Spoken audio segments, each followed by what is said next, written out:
reka tubasuhuze mwese abadahwema kudukurikira ku biganiro byacu bitandukanye iby'imyidagaduro uyu munsi nibyo tugezemo, ndetse yewe twakiriye umukobwa muto cyane ariko ufite impano cyane cyane mu miririmbire. Reka no kumubwira raje bibibwirire, gusa mbibutsa ko mudagomba kujya kure ya TSG Online TV cyane ko tubagezaho byinshi bitandukanye. Reka rero twakira umutumirwa wacu atangira twibwira, ntaza kuvaho nanamuvuga uko atari, atubwira amazina ye. Ese mu buzima busanzwe Epifania ni muntu ki? Murakoze cyane, nitwa Uwayezu Epifani, ndi umuririmbyi n'umuhanzikazi. Murakoze. Uri umuririmbyi n'umuhanzikazi. Ese impano yawe yo kuririmba wayikuye? Ese uririmba mu buhe buryo? Murakoze cyane, impano yanjye hano ayikuye ntago nge wenda ko mpazi cyane, ariko nge nakuze nkunda kuririmba, nkurira muri korali niho banuje nyine kuririmba. Ni muri korali yihe ubyumva? Hari amakorali menshi ya Kiliziya Gatolika, hari abaprotestanti ndetse n'abadivantiste. Ese umwihariko wacu muri aka kanya mu kiganiro Epifania ni uwuhe? Tubwire muri rusange, watangiye kuririmba barakwigishe, utangira muri korali nk'uko bitubwiye, muri korali yihe? Ese ibyo wigaga kuririmba ni ibiki? Unadusangizeho twinjire mu kiganiro tuvuga duti uriya koko ni Epifania twamenye cyangwa se tuzi tugiye no gutangira kumenya byimbitse. Murakoze cyane. Nakuriye muri korali twa Polycantoresi Kabgayi, ndi umukatolike. Muri korali nyine icyo batwishaga nyine kuririmba, batubwira ko umuririmbyi uririmbye neza usenze kabiri. Urumva gusenga kwacu twabinyuzaga mu majwi, mu ndirimbo umwarimu yabaga nyine yatwigishije, ubwo bikadufasha gusenga kandi ifasha n'abandi bakristo nabo gusenga. Tubwiye ko wagiye muri korali, uratangira uririmba nk'uko bitubwiye. Kuririmba ni kimwe, ariko no kugira impano ni ikindi. Kuki wavuyemo nkawe Epifani wihariye? Niba mbyumva neza korali birimo abantu benshi ndetse bose ari ukuririmba nyine nk'uko bivuze kandi baririmba banasenga, wowe impano yaje gute? Se wamenye gute ko ufite impano yo kuririmba yisumbuyeho kurenza bariya mwatangiranye ndetse n'abandi babikora nkatwe twese mu buzima busanzwe? Icyo kibazo kirakomeye, urumva kumenya kuba wenda kumenya ngije namenye ko mfite impano, ngiye mu by'ukuri ntabyo nzi pege, ntabyo nzi ngiye nuko nisanze nyine nkurira muri korali nk'abandi bana. Wenda icyo nzi cyane nuko nabikuraga cyane kandi mbikunze, bikora imyaka myinshi. Wenda 2018 nibwo navuga ko wenda bya bindi nagiye ndirimba kenshi muri mu makorali atandukanye, nibwo habaye amarushanwa y'abanyempano. Njyayo nanjye nk'umuntu koko wari ufite icyizere ariko gikeya, ngenda bambaza nyine impano mfite, mbabwira ko nzi kuririmba, ndaririmba, mbona nyine baramfashe, nabwo akaribwo impano yanjye yagaragaye. Aho ngaho nivuze wakuye impano, ngenda nibwo wamenye ko impano yo kuririmba uyifite. Hari indirimbo ufite zihariye wadusangiza kuri iryo jwi ryawe? Ntatinya kuvuga ko ari ryiza, niba baragufashe na natwe turi buze kubikunda, ariko gerageza uduheho udusogongezeho gakeya ku ndirimbo uyihitiyemo kandi ukunda, twumve n'iryo jwi ryawe. Murakoze cyane.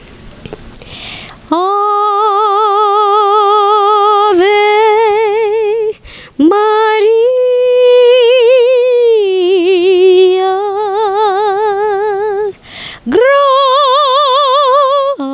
gratia plena,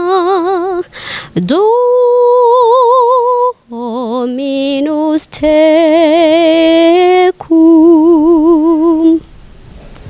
Urakoze cyane, uririmba neza, iryo jwi ni ryiza cyane. Ako si urwo rurimi ni urunyarwanda ko numvise? Urakoze cyane, ndiribye ntago ari Kinyarwanda, ni Kilatini. Ni Kilatini. Epifani, ukumva urumva ufite ijwi ryiza cyane. Kuririmba ukimara kumenya ko ufite impano nk'iyo ngiyo, waba warigeze ubikora nk'umwuga? Ese nyuma niba warabikoze nk'umwuga watangiye gute, bihagaze bite? Yego murakoze. Ubu ngubu navuga ko kuririmba nabigize umwuga. Natangiye muri korali indirimba bisanzwe, bigeze aho ngaho nza kubona ko hari ikindi kintu cyakwiyongeramo, mbona ko mfite ubundi bushobozi bw'uko nakwihimbira indirimbo yanjye nkayiyandikira nkayishakira nyine na melody. Ubwo ngubwo ndangije abantu nyine bakazikunda, umuntu yanyumva indirimbo yanjye nakoze akampamagara nkajya kumuririmba wenda mu bukwe, muri eglise se habaye ibintu bitandukanye bakanampemba. Bakanaguhemba. Byari mu kibazo nendaga kongera kukubaza, uracyari umwana mutoya, ongeye ko watangiye kuririmba by'umwuga, ugereranije ubu turi muri 2022, kuririmba by'umwuga wabitangiye ryari nyirizina? Ese kugeza aka kanya kuririmba by'umwuga hari icyo byarakumariye? Niba hari icyo byakumariye, ni igiki mu buryo bufatika ku buryo wabidusangiza tukumva ko iyo mpano koko ishobora kukwinjiriza? Murakoze cyane. Ndavuga ko kuririmba by'umwuga nabitangiye 2018 kuko niho navuga ariko imbaraga zaje, mbona uburyo bwinshi bwo kuririmba, abantu nyine baramenya ahantu hose, ahantu henshi hashoboka kandi heza ndaririmba, mbona akazi keza, mbona amafaranga. Ubu ngubu rwose navuga ko byagenze neza. Byagenze neza. Ni iki mu buryo bufatika? Kubona amafaranga ni kimwe nkuko natwe tuyabona, ariko se kuva muri 2018 watubwira ko umaze kwinjiza amafaranga ngahe, cyangwa se niki gifatika wakuye ku buryo ubibwira mu mibare? Tubwire bimaze kukwinjiriza iki, ese urateganya iki mu minsi iri imbere? Njyewe icyo ubu ngubu ikintu nabandi kwishimira, ntabwo nshimira wenda ko naba narakoreye amafaranga menshi cyangwa iki. Nishimira yuko kwa kundi cyane natangiye ndirimba ndahantu ndirimbira ahantu hamwe, byavuyeho nkajya kuririmbira ahantu hejuru n'umuntu nanjye ubwanjye ntumvaga wenda ko nzajya, kuko byampaye opportunity yo kujya kuririmbira abayobozi ahantu hakomeye. Uradusangiza nka hehe? Muri convention, arena, village, urugwiro. Navuga ko inama nyinshi zigiye zikomeye nko mu Rwanda nagize amahirwe yo guhitwamo nkajya kuririmba. Wabonaga kugira impano urayifite koko nkuko bivuga, yenda benshi baranayikunze, ariko hari n'abandi mu Rwanda bafite impano nk'izawe. Kuki wabonaga ari iki gituma ari wowe bahitamo kujya kuririmba muri convention, na ahantu hakomeye, none byongeye ukagera muri village, urugwiro, ukajya kuharirimbira ni mu bayobozi byanze none b'igihugu cyacu? Kuki ari we bahisemo? Tubwire umwihariko wawe n'uwuhe utandukanye n'uw'abandi bafite impano dusanzwe tuzi hano mu Rwanda, ku buryo ugeraho hose. Ni ikihe cyizere bakugiriye, cyatewe n'iki? By'ukuri icyo kibazo kiragoye, sinzi ko ndibashe kugisubiza. Ntago nabwenda ko wenda hari ubuhanga ndusha abandi cyane bihanitse, bo muri wenda bafite ukuntu nyine bandebye nyine bakangirira icyo cyizere bitewe n'ubushobozi bambonagamo. Kuko njye vuga ngo bampisemo kubera iki, ntago mbizi. Epifania, watubwiye ko kwishima ni byiza rwose, urakoze cyane. Watubwiye ko hari indirimbo zawe ufite by'umwihariko, ese umaze kugira indirimbo zingahe? Ni izihe? Zitwa ngo iki? Iyo wakunze cyane kurenza izo ngizo ni iyihe? Nurangiza uduheho n'agace gatoya twaba turirimbiye ikiratini, suririmba mu kiratini gusa n'ikinyarwanda nacyo urakizi, nubishaka naho dusangizo gatoya twongere twumve, tubwire izo ndirimbo ari izihe, iyo ukundamo ni iyihe, ndetse ugerageze no kuturirimbiramo imwe muri yo n'ikinyarwanda zo kudushyiraho niba koko nazo zifite. Murakoze. Mfite indirimbo zanjye ubu ngubu n'eshatu. Harimo iyitwa Sugi baruta bose, n'indi yitwa Nzahora ngushimira, n'indi yitwa Sugira Rwanda. Sugira Rwanda. Muri izo ndirimbo zose uko ari eshatu, iyo nawe wumva ikunyura ni iyihe ukurikije uko wazihimbye n'uburyo uziririmba, ko uvuga uti nanjye ngiyo nyiririmba mba numva ari sawa? Nawo mwanya mwiza wo kuza kuduhaho akapera kugira ngo twumve kuko niba natwe twagendera muri ayo marangamutima yawe. Indirimbo zanjye zose ni nziza kandi nazihimbye numva nzikunze, ariko amahitamo wenda ndagerageza guhitamo, ariko ntago byoroshye. Ntago byoroshye guhitamo kuko zose ni nziza. Ariko ngewe reka nguhitiremo, numvise ngo Sugi baruta bose. Sugi baruta bose ninde washakaga kuvuga? Kubera iki wahisemo guhimba indirimbo yitwa gutyo unaturirimbira unamara kudusobanurira? indirimbo yitwa Sugi baruta bose ni indirimbo nahimbiye Bikira Mariya. Mu buzima busanzwe ko nabwiye ko ndi umukatolike nkunda Bikira Mariya cyane, rero naricaye nsanga nta kintu kindi nabona namubwira, nta magambo meza namubwira ntayanyuje mu ndirimbo, mpitamo guhimba indirimbo nyimuhimbiye yitwa Sugi ibaruta bose. Kuki wahisemo Bikira Mariya? Kuki utaririmbye Yezu? Bikira Mariya umubyeyi, niki yagukoreye kituma wumva ko yumuhimbiye indirimbo nk'iyo ngiyo tubwiye ukunda cyane? Kuki wahisemo kumuhimbira iyo ndirimbo? Niki yagukoreye cyatumye cyagukuruye? Mu buzima bwanjye ndakuze mama antoza kuvuga ishapure, rero nkura numva nkunze Bikira Mariya cyane. Yego na Yezu ndamukunda, ariko nakuze numva nkunze Bikira Mariya cyane, kuko niyo navugaga nk'iyo shapure wenda ndi nko gusaba wenda ngo mbona ikintu yarakimbaga, kuko niyo shapure yabaga nayivuze neza.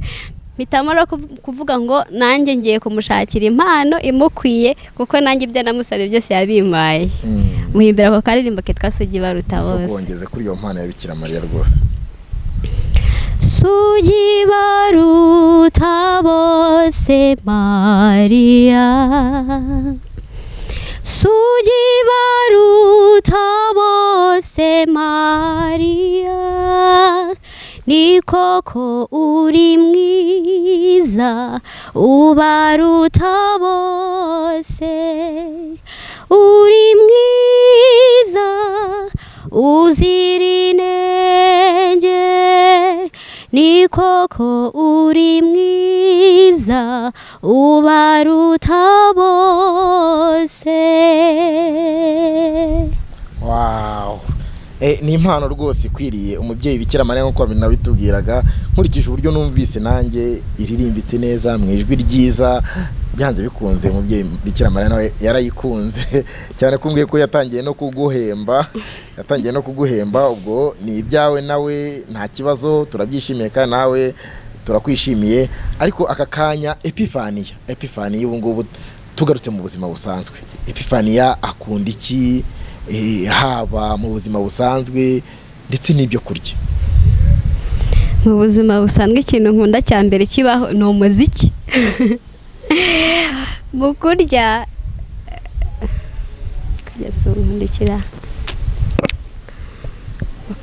mu kurya ndagoye, kurya ibintu byose, ariko kirangije ndakunda biswi mu buzima busanzwe. Ubuzima busanzwe yuriye ka biswi bomba yari bameze neza. Ari sawa. Ukunda kuririmba, ukunda umuziki usanzwe, tuzi gospel music, tuzi secular music, cyangwa se indirimbo zisanzwe. Ujya ugira umwanya wo kuzumva? Yego. Ni nkiye kakaye karirimbo kajyamo mu buzima busanzwe kumvura gakunze ukanagabyina, niba bijya bikubaho? Ngiye ngunda indirimbo Celine Dion yaririmbye Koketime encore. Ugiye ugerageza kuririmba se? Ndayumva gusa ngo ndanezerewe.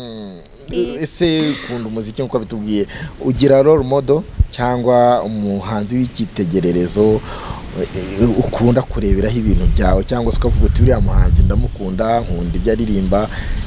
Umva se wamwigana cyangwa se ukunda kumwumva gusa? Role model wawe ninde? Ese kuki ari wowe wahisemo? Murakoze cyane. Mu buzima tugira abo bantu tubakeneye nyine badufasha kugira ngo twiyubake mu byo dukora bitewe n'ibyo bakoze. Rero ngiye umuntu uririmba neza wari wese yambira role model, ariko by'umwihariko hari umuzungukazi yitwa Catherine, ndamukunda. Numva niyo ngiye kwiga indirimbo ne muntu banza kureba kugira ngo ryajwi rye rigira icyo rimfasha. Wenda sindirimba nkawe cyangwa singerageza gukora ibyo yakoze, ngiye numva indirimbo yaririmbye nkareba ukuntu yayitwaye, nkareba iki, nkagira ikintu nkuramo, ndavuze ngo ngiye kuririmba nkawe. Ndamukunda cyane Catherine. Catherine niwe ukunda cyane ureberaho, bivuze ngo n'uburyo uririmbamo muririmba mu buryo bumwe, style zimwe? Yego. None Epifaniya uri umukobwa mutoya ariko nanone utari mutoya cyane, intumbero yawe ni iyihe? Murakoze. Mu buzima busanzwe, mu buzima bwacu twifuza kugera kujya aho tuva n'aho tugera. Rero njye nkuko nakuze kera najyaga mvuga ati njye nzaba umunyamuziki ukomeye, numvaga ko niyo ntagira ubushobozi bwo kubyiga nkiri mutoya, niyo nzaba mukecuru nziga umuziki.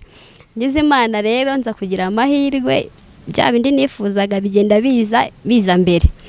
Rero muri make nk'urwego navuga ngiye nk'ubu ngubu ndiho ntago navuga ko rushimishije.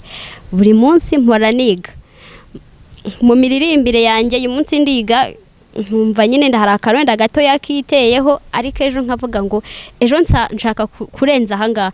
Niyo ndirimba hano mu Rwanda bakishima, ntago nshaka ko bizagarukira hano mu Rwanda gusa, bizagere n'ahandi hose ku isi. Uzabihageza mu buhe buryo rero?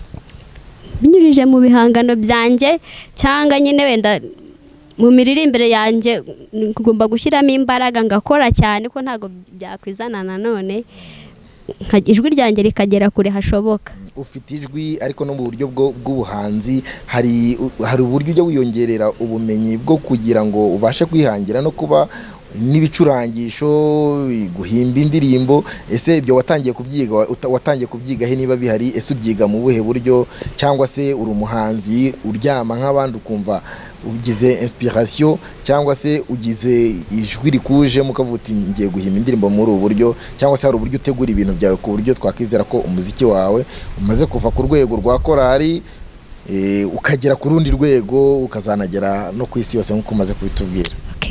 Murakoze. Njye nkuko njya ngira amahirwe mu buzima bwanjye, ntago navuga ko wenda nicara ngakora ibyanjye ku giti cyanjye njyenyine. Ngira amahirwe kumenya n'abandi bantu bazi ibirenze ubushobozi bwanjye. Kurumva nyine kubaho no kugenda umenya ureba niko abandi nyine bakora, kugira ngo nawe abashe kugira icyo wiyunguraho.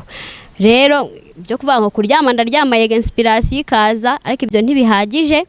Hari nyine ba bantu batandukanye wenda bakateri nabo ngabo nakubwiye, habari n'abandi benshi we nubwo wenda ntavuga ngo ni romodo wanjye, ariko mufite byinshi mbigiraho. Njya kuri social media nkajya nko kuri YouTube nkareba nkashaka nk'umuntu nyine runaka nkarakuna abandi bakora, kugira ngo nanjye muri bya bindi ndi gukora bigira ikintu bigira guteba inyungura, simpame kuri bya bindi nyine kuri bya bindi nzi. Ukunda kuririmba indirimbo zaririmbiwe Imana cyangwa se zijyanye n'umuziki wa Kiliziya Gatolika niba ariko nabivuga neza? Ariko hari abana hanze anga mu ngana b'abakobwa bavuga bati uriya mwana afite ijwi ryiza, ariko yenda yayobye injyana cyangwa se arajya mu bintu bidacuruza.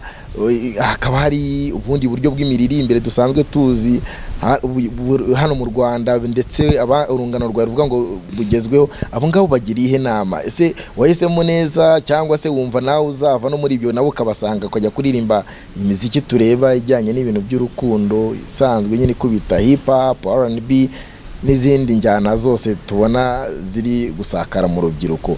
Abo ngabo ntago bazagera igihe bakagukurura bakabagukura mu murongo wawe? Ubitekerezaho iki? Ese abagutekereza gutyo bubabwira iki? Murakoze. Mu by'ukuri rero mu buzima umuntu agira ikintu akunda, cyangwa wenda njye bitewe n'uko nakuze naho nakuriye, ibyo nkora mbona ari byo byanjye. Byo nyine abantu baravuga ukoze uyu muziki uyu n'uyu watera imbere, wabona amafaranga, wagira gute, ariko mu by'ukuri nshobora kujya gukora uwo muziki yego nkakorera ayo mafaranga, ariko ndi mu kintu ntakunze. Rero ni byiza gukora ikintu ukunze kandi ukirimo neza. Nkeka ko ayo mafaranga bavuga yego ndavuga ko ibintu by'Imana nta mafaranga abamo, ngo turi kurimbira Imana, ngo twajya mu rusengero tukaririmba nta mafaranga baduha, ariko burakura no kwibeshya. Nibyo tujya mu rusengero tukarimba tukitahira, ariko hari uduhemba. Iyo Mana nye dukorera duhemba, ntago izatuma twikorera amaboko. Iki ndavuze ngo kunkurura, njye ntago ariko nteye. Nkora ibintu byanjye n'umutima wanjye bikanga cyangwa bigakunda. Ubwo nyine biriya ibyanjye n'ibyo ngibyo, njye njya mu kintu ntashoboye, kuko icyo ntashoboye ndagihakana. Kugeza ubu ngubu nta gihombo ufite ku nzira wayobotse? Ntacyo wicuza? Inzira wanyuzemo ntacyo yicuzamo? Urumva nta gihombo? Ntacyo nicuza pe, kuko nabyo ni ubuntu bugerekeye ku bundi nabonye, kuko hari benshi Imana itabihaye. Rero Imana yampaye ndanyuzwe. Nk'urubyiruko ni ihe nama wagira bagenzi bawe ukurikije ni akanya kawe ko kwidagadura? Widagadura mu buhe buryo? Bigufasha iki cyangwa bikwangizaho iki? murakoze. Rero hano hanze hateye ibintu byo kumva ngo umuntu ni umusitari, gatumba nyine ibintu wabaye umuntu wo ku rwego rwo hejuru, ibi bintu byose bidashoboka byose ugiye kubijyamo, kandi ni ukwibeshya. Ntivuze ngo niba wakoze akantu kamwe ukazamuka ngo ugiye guhita wimanika, kuko ejo uzajya hasi twa tundi twose wakoze twibagirane. Rero koko niba wagaragaye nk'umukozi, komeza ukore kandi uzagere kure hashoboka. Rero kuvuga ngo kwidagadura nyine ntago kwishima nibyo mu buzima, ariko ukagira urugero ugarukira mukamenya nibyo widagaduramo ibyo ari byo, kuko ari igihe bitwa ngo ugiye mu byishimo ugasanga ugiye kuzarira imyaka yose. Dusoza, mu bantu bakomeye muri iki gihugu cy'u Rwanda, ninde ujya wumva wifuza guhura nawe mugakorana mu biganza ukamuganiriza? Se muhuye, icyifuzo cya mbere wamugezaho ni ikihe? Murakoze cyane. Nkuko navuze, ndagize amahirwe yo kujya ahantu hakomeye pe. Mu iki gihugu twumva ko umuntu wa mbere twubaha kandi ukomeye ni nyakubahwa Perezida wa Repubulika. Ndagize amahirwe yo kuririmba ahantu henshi ariko mu by'ukuri ntabwo arankora mu kiganza. Nagize amahirwe akakinkora mu byacimbisha kurushaho. Icyifuzo cya mbere namugezaho indirimbo yanjye nahimbiye u Rwanda, akayumva akagira ikintu ayimbwira. Murakoze.